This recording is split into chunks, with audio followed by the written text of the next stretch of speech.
Now, because this is a mousse, we are going to be adding some whipped cream to give a nice lightness to it and also the texture that we are looking for, that nice fluffy texture. So I've gone ahead and measured out already my vegan whipping cream. And I always like to add some confectioner's sugar to my whipping cream. I do find with the plant-based whipping cream, just adding that confectioner's sugar is going to stabilize the foam. So it's important to add the amount of sugar to the whipping cream as well. So I'm going to whip this on a low to medium speed until we have nice stiff peaks.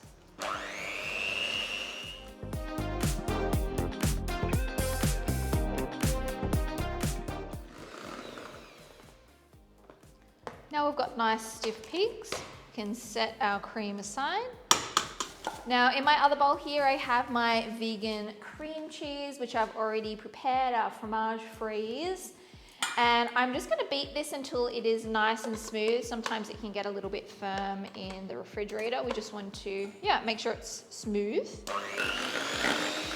Okay, lovely. Now in my two little bowls here, we have some more confectioner's sugar. And then I have my iota carrageenan. Now the iota carrageenan is going to act as a stabilizer and also absorb a lot of moisture. So what's great about iota carrageenan is we can use it as a thickening agent, a stabilizer, and also to improve the texture of our product, especially when we're working with mousses and creams and anything that we're going to be freezing. It's really going to improve the quality, our freeze thaw stability, and it also gives an additional creaminess to our vegan dairy alternatives. So I really love it in this recipe, and I always like to mix my iota carrageenan or any type of functional ingredient that can clump up with a little bit of sugar. And that's just going to help disperse the powder and ensure that when we mix it, especially when we're doing it in like a cold application like this, that it's going to blend in very well. Okay, so I've mixed that with the sugar. I'm going to add it to my cream cheese and give this a good mix. Now in your recipe, you'll also find an alternative. You can use xanthan gum as well. It's not quite the same, so if you can't find iota carrageenan, you can use xanthan gum, but if you can find iota carrageenan, it's an amazing vegan ingredient to use. Now I'm going to go ahead and add my pastry cream that we blended smooth and give that a good blend.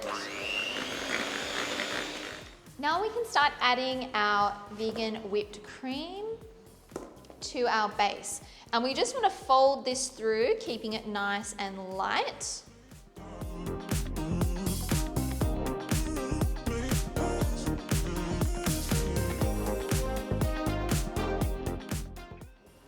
And we just want to keep on folding until we can't see any streaks of our whipped cream. So I've had my double fromage cheesecake.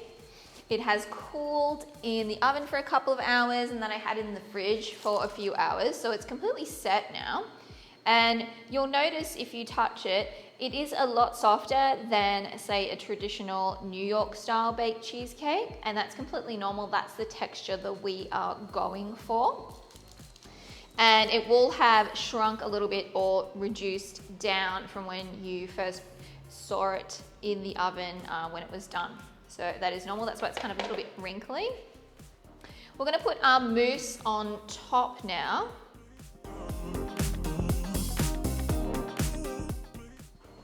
And I like to use an offset spatula to take off that excess mousse.